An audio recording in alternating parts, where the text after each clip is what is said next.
Belarunisky Aluminum Association of Belarusian Institution Nigeria holds its inaugural event in Abuja. Elect officers to run the affairs of the association for good. We have a report. The Nigerian Housing Challenge build environment professionals including Bode Adidiji, Kola Akomolede, Austin Otegbolu speak on the way forward. We also have a report. Crystal Court Lekki Lagos in focus as the Managing Director Chief Executive Architect Imaobi speaks on the uniqueness of the hotel and its offerings. Plus, Mojek International Limited set to break the cycle of lack of supply in the electricity metering system in Nigeria with a strong strategy. This is Inside Business Africa, Africa's business news and information leader. Hello and thanks for joining us. My name is Kenneth Odushola Stevenson and this is Inside Business Africa, Africa's business news and information leader. Thanks for joining us. On today's edition of the program, like you may have heard on the highlight, we're going to be talking about a very important institution that was just put together recently at Abuja. It is Belarunisky Alumni Association of Belarusian Institution in Nigeria. This particular organization is an alumni student from Belarus institution that are already in Nigeria and working and doing very well. One of the major participants also who emerged as one of the officers will be speaking with Inside Business after all about that association. We'll talk about all that when we come back right after this commercial break.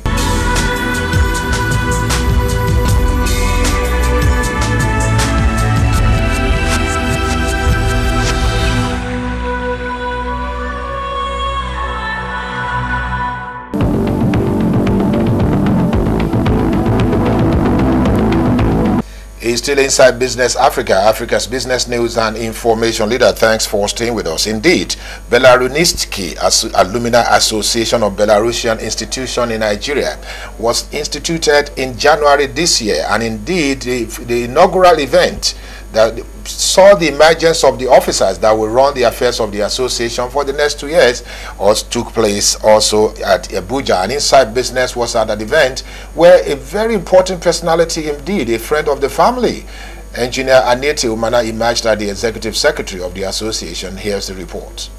As part of plans to celebrate distinguished Nigerians who graduated from various higher institutions in Belarus Republic, the Alumni Association of Belarusian Institution of Nigeria had its inaugural meeting recently at Abuja with an agenda which included the election of officers to pilot the affairs of the association. The event, which included tour of Abuja, general meeting, inauguration of alumni body, Board of Trustees and patrons of the association, also incorporated the gala night. As early as 8 a.m. in the morning, guests as well as distinguished personalities from Mirage Vacation who were trained in Belarus and resident in Nigeria and in diaspora started arriving at Valencia Hotel Abuja, the venue of the meeting.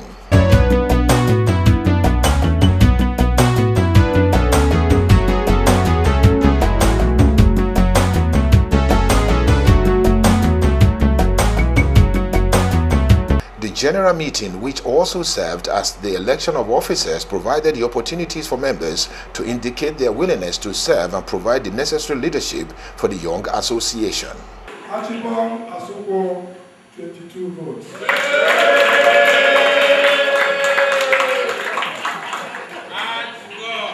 By virtue of these results, Achibong Asuko is hereby our public relations officer and welfare-elect. Congratulations. Engineer Umana had 17 votes. And Mukhtar Usman, 13 votes. So, by reason of this result, Umana is our General Secretary.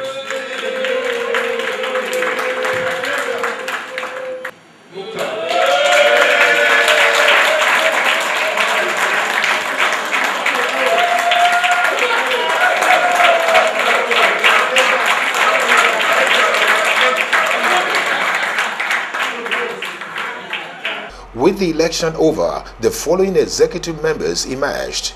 The position of the president went to Engineer Mukhtar Usman, while that of the vice president went to Engineer Thomas Mode. Engineer Aniete Umana emerged as the General Secretary of the association, while Wale Shiroma Arugundade came away with the position of Assistant General Secretary. Professor Dunk Ilia was elected as the Financial Secretary, while the position of the Treasurer went to Dr. Mrs. Maureen Chukura. Nasidi Sambo Bakinzuwe was elected as the auditor, while Mr. Achibong Asukwa emerged the Public Relations and Welfare Officer of the Young Association. The newly elected President, Engineer Usman, and the General Secretary, Engineer Aniete Umana, speak on the historic events. The ESCO member has already been selected and elected. So what we're going to do now is to sit down and work in line with the aims and objectives for which the association was set up. That is to promote unity amongst us and to also promote economic, socio-economic and cultural ties between Nigeria and the Republic of Belarus, and also to come up with some projects by way of, in Nigeria, by way of giving back to the society, because Nigeria has been so good to us by sponsoring us to go and study there and become who we are now. So these are some of the things that we intend to embark on. So now, there are a lot of benefits. For one, we will create a good platform for networking amongst ourselves. Now we have people from various disciplines and backgrounds, doctors, people in the humanities, engineers, and what have you. It will foster a relationship amongst us. The elections and board meeting done, members dispersed only to return in the evening for the gala night, which served as the climax of the all-day-long event of the Alumni Association of Belarusian Institution of Nigeria. The gala night had in attendance distinguished personality from myriad of vocation who were trained in Belarus and resident in Nigeria and in the diaspora, including the officials of the Belarus Embassy in Nigeria. Our colleagues, Engineer Mode and Dr. Johnson Awoyemi, brought up the idea, and with the help of Professor Hanif, a WhatsApp group was started. And in it, we were discussing it on the possibility of forming this association. And today, here we are, people from all walks of life, from the US, from the UK, we are all gathered here today to celebrate our coming together. And on behalf of the Executive Committee and members, I wish to welcome you all to this gala night. Me and my colleagues, we are very proud to represent the Republic of Belarus in Nigeria. Republic of Belarus is the former Republic of Soviet Union, is very known for its education. According to our statistics, approximately 500 to 700 students from Nigeria are being educated in Minsk, in Belarus. We are strongly convinced that this education, what is gained in Belarus, will help your youth to get a proper job in Nigeria, and not only in Nigeria, but all over the world.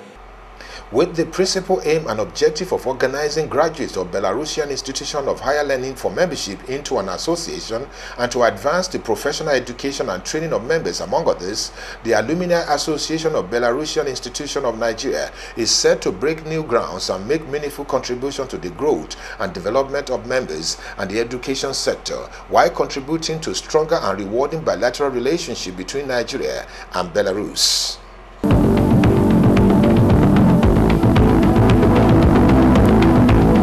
Well, congratulations to the executives of the Belaruski Alumni Association of Belarusian Institution in Nigeria. We'll be keeping tab on the performance of the association as the time goes on. But now, when we come back right after the commercial break, we'll be talking about the Nigerian housing challenge. What are the professionals saying and what are the solutions to these challenges? We'll talk about it when we come back.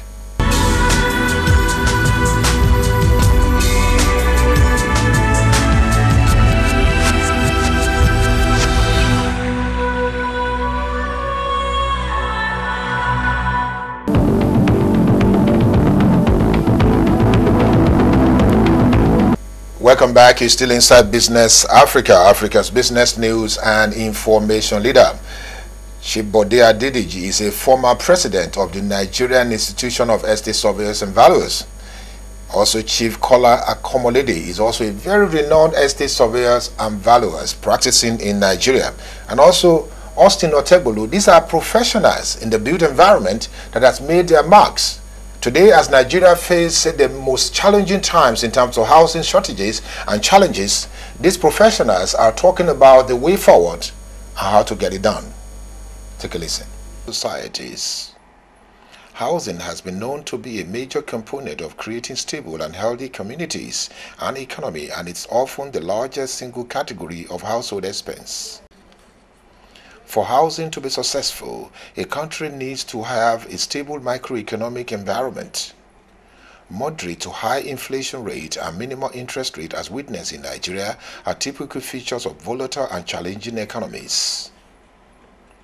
Nigeria's housing problems is derived from a historical lack of focus on housing development, according to experts. The problems confronting the housing sector in this country is much more than finance. If you pull all the resources in the world today into the housing in Nigeria, you will still not have the result that is commensurate with the amount of money being pumped into that sector. Then you begin to ask yourself, is that all there is to say about housing? But let us be very frank and blunt and straightforward about this matter. Problems militating against all housing policies and programs in Nigeria can be summarized as follows, based on my own perception, experience, training, and conviction. One is the lack of robust political will from one leader to another in Nigeria. Yes, the real estate profession has been an interesting one. Unfortunately, in Nigeria, it's an all-commerce field. You see charlatans, you see the well-educated, you see the uninformed, you see the informed. But the public does not know the difference. Everybody can cyber to let for sale. If you lose your job today, the next thing you do is become an estate agent. Those who drop out of school, the next thing they do is become an estate agent. Even security guards on properties we manage, they are estate agents. Because before you know it, they will be looking for tenants, and they will go and tell the landlord, I've gotten a tenant for you, and they want their agency fee. Well, there's a link or relationship between the economic, the business, the economic climate and the real estate business. We call it economic cycle and real estate cycle. They relate together. When the economic cycle is at its peak, real estate cycle follows suit. It goes at its follows suit. Okay. And when the economy dives, it affects real estate. Okay. So real estate operates in a harmonic motion pattern. It goes up and down. Okay. So if the economy is down, it's only for a while, because investors in real estate are investors in the normal economic situation. If people who are employed are not paid, if business is not going well, it will affect real estate. It will affect all aspects of the economy. The solution to this then becomes government's strong institutional intervention in terms of favorable policy drafting and implementation. The coming on board of the Nigerian Mortgage Refinancing Company is a commendable step towards scratching the surface of this challenge. In all countries of the world, formal sector financial intermediation can only exist with support of some government intervention. Government may intervene through enhancing the legal system of enforcing private businesses, or may even operate or be a significant player in the primary housing finance system. I don't think that any Nigerian needs any education concerning mortgage.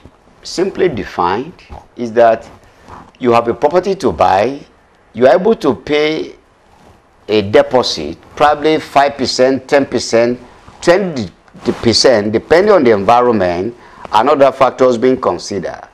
And then you link the repayment of that loan with your salary or your income, whereby you pay a proportion of the capital over a period of about 20 years, 30 years, plus the interest.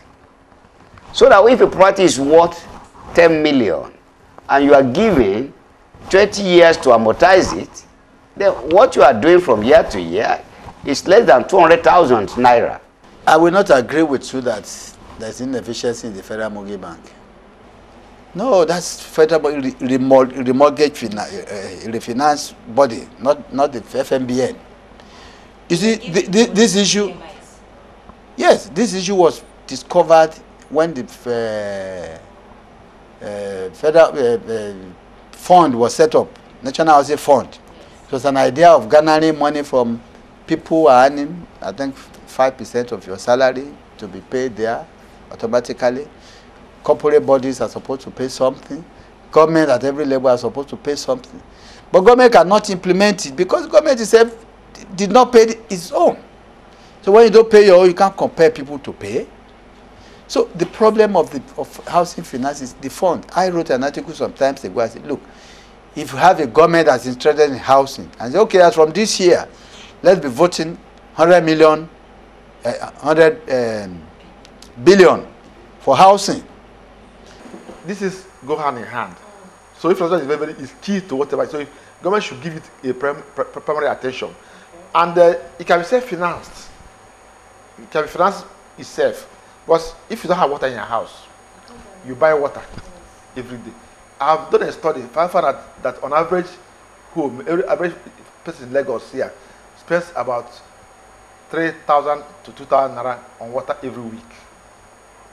How much do you pay for water bill? 500, 600 naira a month for a flat, and then 500 naira a month for a flat, then 600 for that house. And then you spend almost 2,000 naira almost on a week for water, buying water. Today, countries enjoying a very high level of housing finance system are the ones that have created sound economic and enabling environment for the private sector, except Thailand, whose government housing bank is a major and world-class model of direct government involvement in lending to individuals through the primary lending model. What has happened in many emerging economies all over the world is that the government of the day has hired housing experts and policy analysts strictly on professional abilities, devoid of political gimmicks, to devise ways to overcome housing challenges in their countries, knowing how significant housing is to a nation's GDP. Recent examples include India, Mexico, Jamaica, Malaysia, Brazil, and Thailand.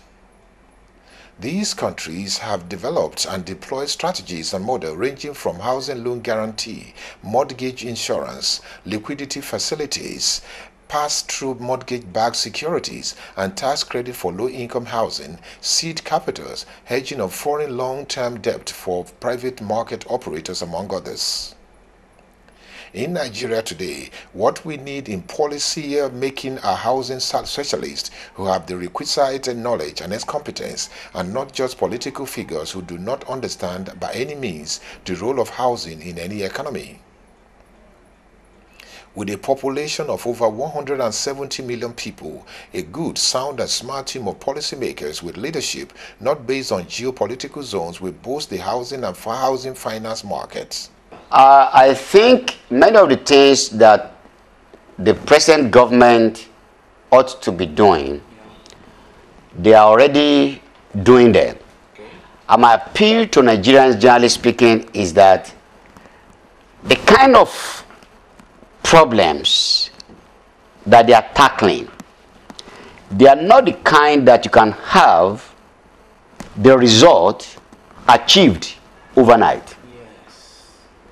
And what is then lacking as far as that is concerned, the current government, is that there is probably a kind of mismatch between the efforts they are making, their targets on one hand, and the organ that is communicating the challenges, the achievement, and how far they have moved to the generality of Nigeria on the other hand. You know, whenever there is economic problem, it is the real estate that suffers most. The effect of the real estate may take some time before it manifests, then it takes a longer time to disappear compared with other sectors of the economy. You see, because in real estate you need a lot of capital to invest in real estate development, and it takes time for it to mature. It takes you a year or more to build a house. For example, if it's a multi-story building, it could take you as long as 5 years to complete. So the effect is long on the economy.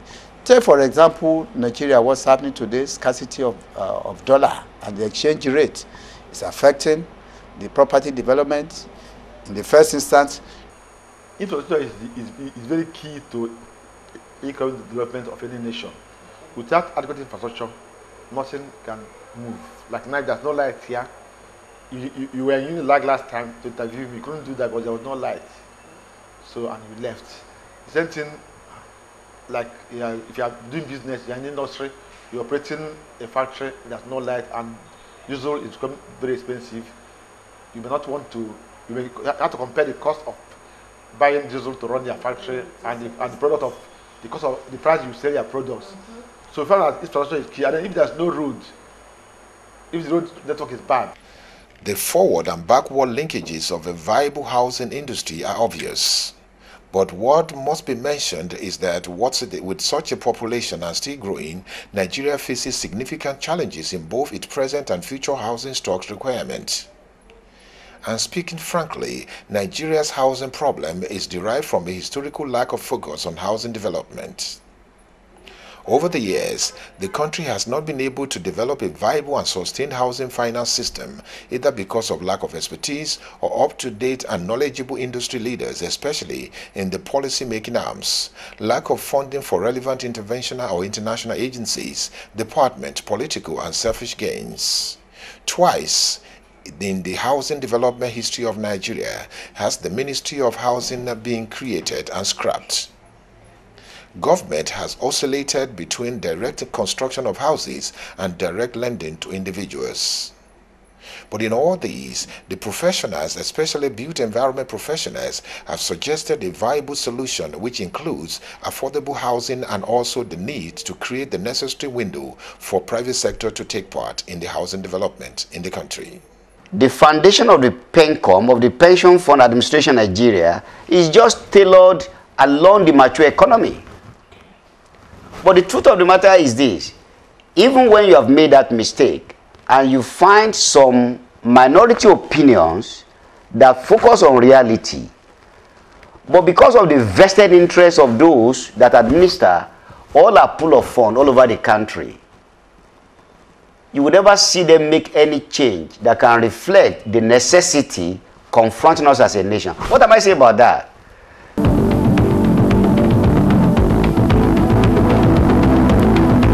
On Inside Business, the last time you watched this important documentary on Crystal Court, where the Chief Executive Officer, Architect Emma Obi, who has done well as a built environment professional and also has done well in the design and build category of the construction industry. Today, he is an entrepreneur and a hotelier, you may want to call him, and he has put together one of the unique hotels in Lagos, Crystal Court, located at Lekki, Lagos. Take a listen to what this hotel has to offer and the uniqueness of the important brand. Crystal Court, Lekki, Lagos, medium-sized hotel with 5-star service. Architect Obi speaks further on the offerings and the service provided. Yeah, the Crystal Court, like I said, is, you know, the different kinds of hotels. They have the large hotel, have what they call the boutique hotels. Crystal Court is what they call a boutique hotel. We have a twin boutique hotel. A boutique hotel is actually what you call a cottage hotel overseas. Small, nice, homely. And that's what we've tried to do here. I'll give you an example. I don't have a club. I don't have an external restaurant. I don't have people hanging around at night, noise. This is strictly a home. The restaurant downstairs only services my guests. The lounge downstairs only services my guests.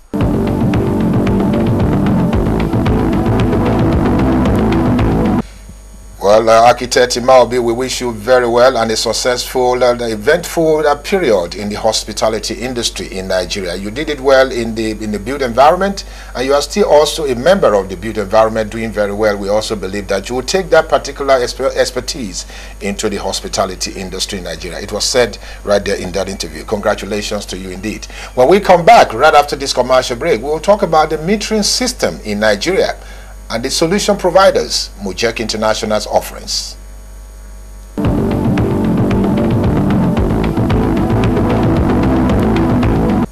Welcome back. It's still Inside Business Africa, Africa's business news and information leader. Mujek International is one of the providers of metering system to the electricity industry in Nigeria. Recently, the particular organization offered to at least provide over 100,000 meters to the EcoDisco. And indeed, Inside Business has been monitoring this particular initiative and has been talking with the managing director, chief executive of the organization, Mrs. Aldu.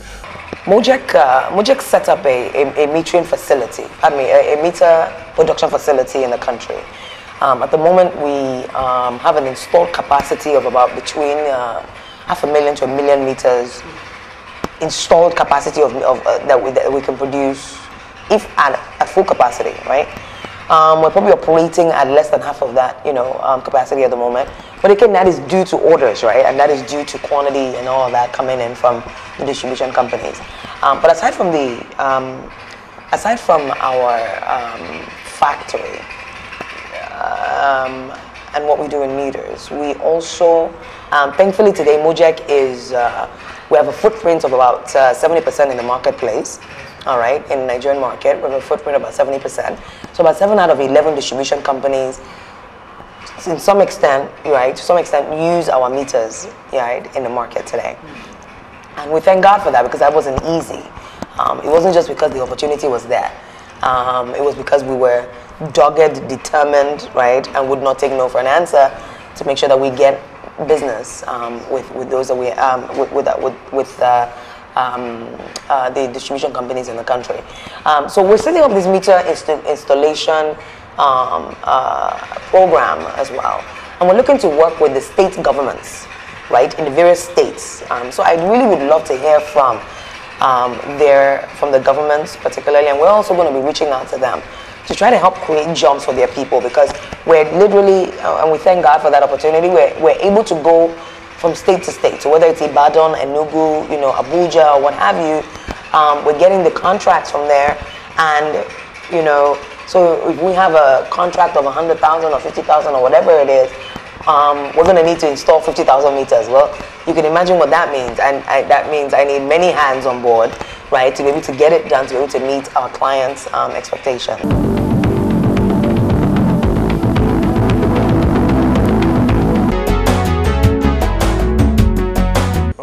Redcare HMO is the fastest growing HMO in Nigeria at the moment. Our mandate is to be that HMO that stands out in terms of infrastructure, human capital, technology.